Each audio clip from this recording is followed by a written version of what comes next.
Sonic Unleashed e Sonic Frontiers, ambos são jogos adorados por muita gente, principalmente o Frontiers. Mas, e se eu te disser que tem uma coisa que o Unleashed, mesmo naquela época, fez muito melhor do que o Frontiers? Você acreditaria?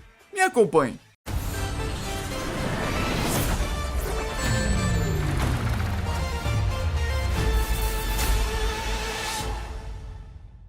E aí galera, beleza? Aqui quem fala sou eu, Tronic, e bem pessoal, hoje eu tô aqui para fazer uma pequena comparação entre um ponto específico desses dois jogos, Sonic Unleashed e Sonic Frontiers.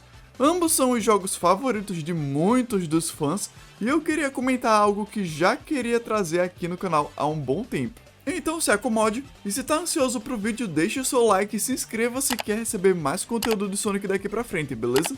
Pois bem, seguinte pessoal, eu não tô aqui pra fazer uma comparação total de um jogo com o outro, mas há algo principal que me pegou quando eu comparei ambos os dois jogos. Pra quem não sabe galera, Sonic Unleashed sempre foi meu jogo favorito do ouriço por diversos motivos. E quando o Frontiers foi lançado, eu tive a minha primeira experiência, inclusive eu fiz isso em live no canal, foi impressionantemente marcante. E eu fiquei com aquela dúvida, e agora?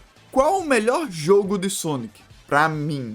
Tiveram vários pontos que me fizeram pender pro Frontiers no geral, mas algumas coisas ainda faziam o Unleashed parecer melhor.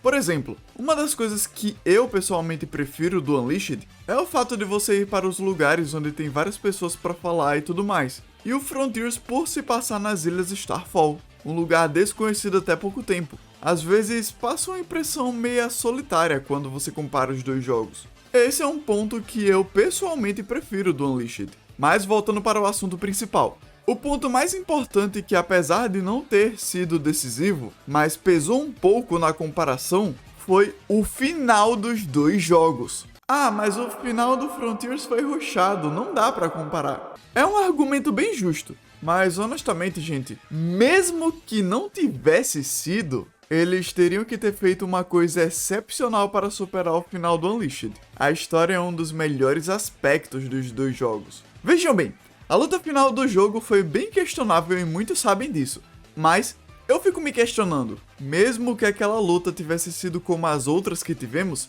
por mais épica que tivesse sido, e poderia ter sido com base em todas as batalhas que tivemos ao longo do jogo, mas tudo o que levou àquele momento ainda deixa a desejar. No Frontiers, a gente descobre sobre o passado dos anciões e temos aquele momento onde o Sonic se torna completamente corrompido e seus amigos saem do cyberespaço. E então, é revelado que aquela voz que estava guiando o Sonic era, na verdade, a entidade que os anciões haviam selado há tanto tempo. Os amigos do Sonic voltam para o cyberespaço e salvam ele para que ele possa juntar forças com o Eggman e lutar como Super Sonic mais uma vez. Então, o Sonic recebe a ajuda do Eggman e da Sage para conseguir as Esmeraldas do Caos. E depois de enfrentar o último Titã, que estava sendo controlado pela The End, a entidade vai para o espaço para recuperar sua verdadeira forma. Daí a gente recebe a ajuda da Sage, controlando o Titã, e a luta contra a forma física da The End acontece no espaço. O principal gatilho emocional nesse final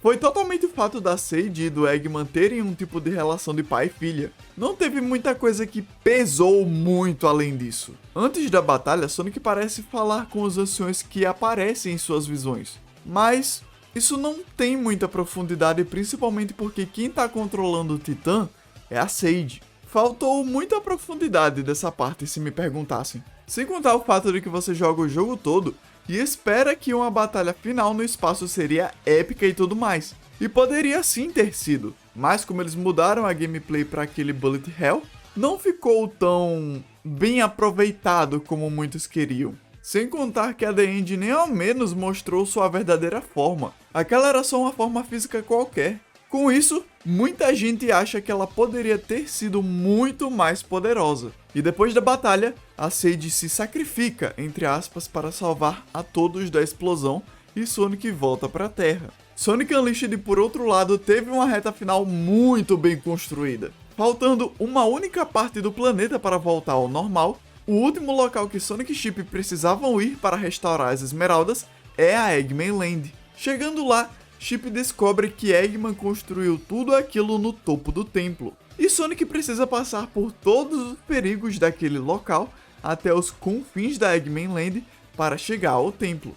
Por fim, eles chegam lá e conseguem recuperar as esmeraldas. E quando tudo já parecia estar resolvido, Eggman aparece e diz que não apenas Dark Gaia está completo, mas ele está usando sua energia para alimentar sua mais nova criação, o Egg Dragoon. O robô ataca Sonic e Chip e ambos caem em um precipício no meio de vários escombros. Sonic resgata Chip e aterrissa em uma plataforma que também estava caindo, enquanto isso, Eggman chega para acabar com o ouriço de uma vez por todas. A gente tem uma batalha entre Eggman e Sonic como o Hedgehog, com uma de suas melhores criações, com animações incríveis enquanto ambos estão em queda livre, indo em direção ao núcleo da Terra. Me diz onde isso não é legal. Depois que Sonic vence, Dark Gaia aparece no meio da lava em um CGI fenomenal, dando até um arrepio em quem assistiu pela primeira vez. Sério, gente, parece coisa de filme, não parece? E depois de deixar Sonic fraco após pegar de volta a energia que resultou no Hedgehog, Chip fica enfurecido e revela seu poder como Light Gaia, chamando todos os templos que ambos passaram durante o jogo inteiro para aquele local. A gente tem uma visão de todos os templos indo para lá, e quando chegam, Chip se torna em um Megazord gigante feito com todos os templos. A partir daí, nós chegamos na luta contra o Final Boss, e essa luta é dividida em 3 partes. Precisamos controlar o Chip voando e desviando dos destroços que Dark Gaia arremessa, e depois lutar com ele. Chip consegue acertar alguns golpes, mas chega um ponto que Dark Gaia prende o Gaia Colossus, e nisso, você precisa controlar o Sonic para acertar um dos pontos fracos do Dark Gaia, enquanto ele está prestes a fazer algo com o Chip.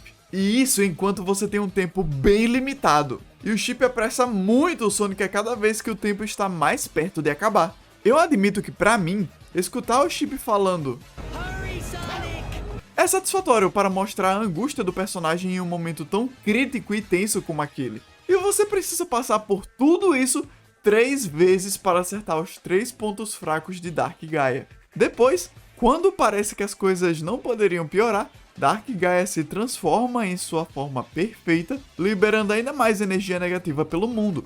E nessa hora, Sonic só tem uma única saída, que é usar sua transformação de Super Sonic.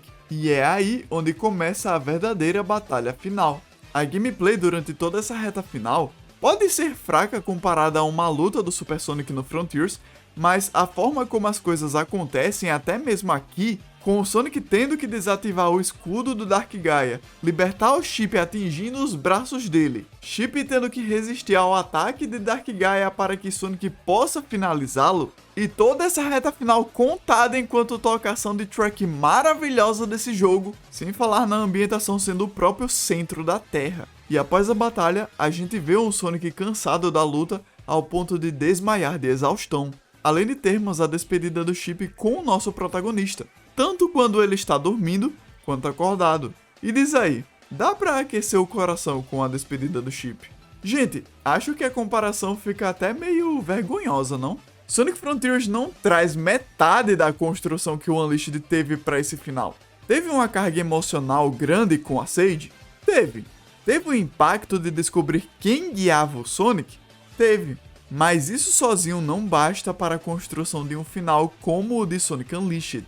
Poxa, já imaginaram todas as coisas que poderíamos ter em uma batalha do Super Sonic no espaço? Da mesma forma como víamos tendo o jogo todo, eles poderiam botar animações ótimas de luta, algo como o Sonic apanhando e caindo na lua, algo para deixar ainda mais difícil como asteroides, e isso porque eu estou falando apenas da gameplay do boss final. Gente, eu sei que não parece justo comparar 2 jogos que claramente não tiveram o mesmo problema sobre tempo de produção, tanto é que isso mostra como mais tempo poderia ter dado um final épico a literalmente o jogo que mais merecia um. Sonic Unleashed tem um final excepcional na minha opinião, com uma trilha sonora maravilhosa, ambientação magnífica e eventos épicos um atrás do outro. Ele não traz o impacto emocional que o Frontiers trouxe com a Sage, mas ainda assim consegue se mostrar superior com seu desenvolvimento, com tudo o que levou os heróis desde o ponto em que eles chegaram na Eggman Land até o momento em que eles estavam com a destruição e o perigo iminente bem na frente deles. Pessoal, tudo o que eu falei aqui foi apenas a respeito do final de ambos os jogos. Sonic Frontiers conseguiu se tornar meu jogo favorito de Sonic ao lado do Unleashed, porque eu tenho um carinho especial com o Unleashed, mas o Unleashed foi um que fez por merecer essa posição. Quando o Frontiers lançou e eu fiz uma comparação pessoal entre os dois, e chegou no ponto da história, o final dos dois foi uma coisa que pesou muito, tanto que eu pessoalmente tendo um pouco mais pro Unleashed do que pro Frontiers nesse sentido. Eu não faço uma comparação geral dos dois jogos porque aí já é coisa demais para comparar. Além disso, eu não vejo muita necessidade. Ambos os dois jogos são ótimos do seu próprio jeito. Vocês concordam com essa comparação? Logicamente vai ter gente que prefere o final do Frontiers, e tá tudo bem com isso. Não se preocupem. Vamos interagir? Digam aí nos comentários qual dos dois finais vocês preferem e por quê. Se vocês gostaram do vídeo, aproveitem e se inscrevam se querem mais conteúdo como esse. Deixem seu like se curtiram, se inscrevam no meu canal secundário também, o link vai estar aí na descrição. Ative o sininho para ter a notificação sempre que tiver vídeo novo, porque isso é coisa de fã. Até o próximo vídeo, galera. Valeu, falou e fui!